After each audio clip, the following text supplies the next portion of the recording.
Hello everyone, welcome back to my channel. Before starting the video, please subscribe and keep watching for more details videos. Coco Gauff survives 3-set thriller, advances to Canadian Open 4th round.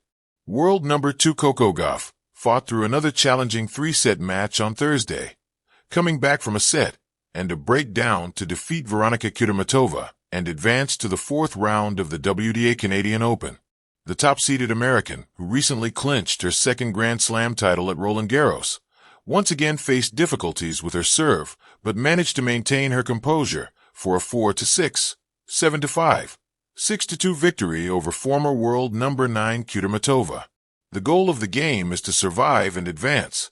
Gauff said, "It's not my best, but it was good enough for today, and that's all I can ask for."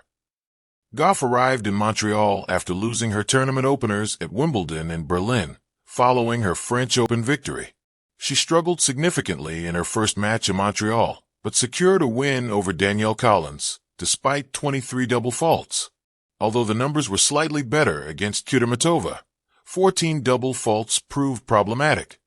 Under the luminous skies of Montreal, with the roars of a tennis-thirsty crowd echoing through the rafters of Stade IGA, Coco Gauff once again summoned the fire that has come to define her meteoric rise. In a match that tested not only her physical resilience, but also her emotional stamina, the 20-year-old American prodigy survived a nerve-wracking 3-set thriller to punch her ticket to the 4th round of the 2025 Canadian Open. For Gauff, whose every step is tracked with the hope of greatness and the weight of expectation, this was not just a match, it was a statement. A declaration of poise under pressure. A reaffirmation of her hunger to not just participate in the WTA's elite tournaments, but to own them. The battle begins. Her opponent, the crafty and unrelenting Martina Trevisan of Italy, had arrived in Montreal unseeded but undeniably dangerous. Known for her lefty spin and ability to disrupt rhythm, Trevisan had already slain a seeded giant in her previous round. And she wasn't here for autographs. The first set was a blur of baseline brilliance and grinding rallies, each player daring the other to blink first. Gauff, as always, opened with blistering pace and youthful swagger, firing aces that shook the court and sending forehands screaming past Trevisan's desperate reach. But the Italian refused to be rattled.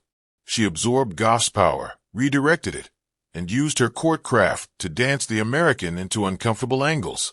It was a game of chess painted in sweat and felt, and when Gauff served at 5-6, a few untimely double faults, her Achilles heel all season, crept back in like ghosts from earlier nightmares. Trevisan pounced, broke serve, and took the set 7-5. "Reset," Coco whispered. Coach Riba didn't yell. He didn't need to. Gauff's inner circle, seated just behind the baseline, exchanged nods and held their breath. Coco sat stone-faced during the changeover, then whispered to herself a word she'd learned to treasure. Reset. And reset she did. The second set was pure fire. Gauff tightened her serve, leaned into her athleticism, and unleashed her signature two-handed backhand, like a whip cracking through thunder. She screamed after winners, fist-pumped after crucial holds, and unleashed a primal come on that sent shivers through the stands. Trevisan, now on the back foot, scrambled just to stay in the rallies. The scoreboard read 6-2 Gauff, but it didn't capture the storm she had weathered, nor the storm she had become. The deciding set, drama incarnate. In tennis, the third set is where champions distinguish themselves. And in Montreal, that evening, Coco Gauff showed why she belongs in that conversation. The decider began with exchanged breaks, neither player willing to yield. Trevisan drew Gauff into exhausting cat-and-mouse exchanges, luring her to the net and attempting audacious lobs. Gauff answered with precision volleys and sheer hustle, sliding into wide shots like a track star hurdling her own limits. At 3-3, the tide seemed to tilt toward Trevisan again. Gauff's first serve percentage dipped, and double faults returned like a haunting déjà vu.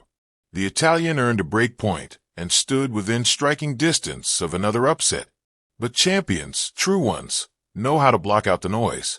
On that break point, Gauff delivered a 119 miles per hour ace down the tee. Then another, and another. 3 straight serves that reasserted her authority and stole the wind from Trevison's sails. From there, Coco soared. With the crowd behind her, she broke Trevison at love, then held serve with ruthless efficiency. The final game was a montage of brilliance, a topspin lob that kissed the baseline, a slice that died on impact, and a backhand winner that sealed the match 5-7, 6-2, 6-4. A victory beyond the scoreboard. Gauff collapsed to her knees, not in disbelief, but in triumph. This wasn't just a win. It was a war waged and survived. She waved to the crowd with a mix of relief and joy, knowing she delivered not just a performance, but a reminder. "I knew it was going to be a battle," she said during her post-match interview. "Martina's such a tough opponent. She made me work for every point. I'm proud I stayed mentally strong and trusted my game." She also admitted, candidly, that the double faults are still a work in progress, but said with a smile, "As long as I keep fighting, I'll take the messy wins too." What comes next? The road doesn't get easier. Standing in her path to the quarterfinals is world number 7 Maria Sakkari, a relentless competitor with nerves of steel and calves carved from Greek marble. Their previous meetings have been tight, gritty affairs, physical chess matches that come down to who blinks first. But Gauff seems ready for the challenge. She's grown since last year's Montreal heartbreak, both as a player and a person.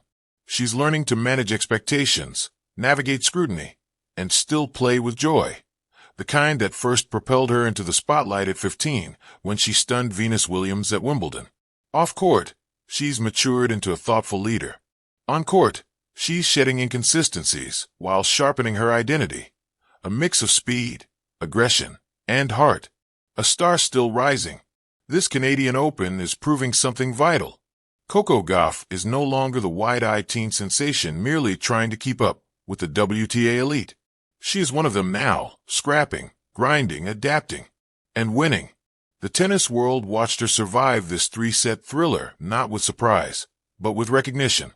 This is who she is, a survivor, a fighter, a star who, even when her game stutters, never lets her spirit falter. Her 4th-round match looms, but tonight in Montreal, Coco Gauff reminded the world that greatness isn't forged in comfort. It's built in the crucible of close matches, testing moments, and the courage to keep swinging, even when the odds turn shadowy. As the fans streamed out into the Canadian summer night, still buzzing from the high drama they had witnessed, one thing was clear. Coco Gauff doesn't just win matches. She tells stories with her racket, epic ones. And this Canadian chapter is only just getting good.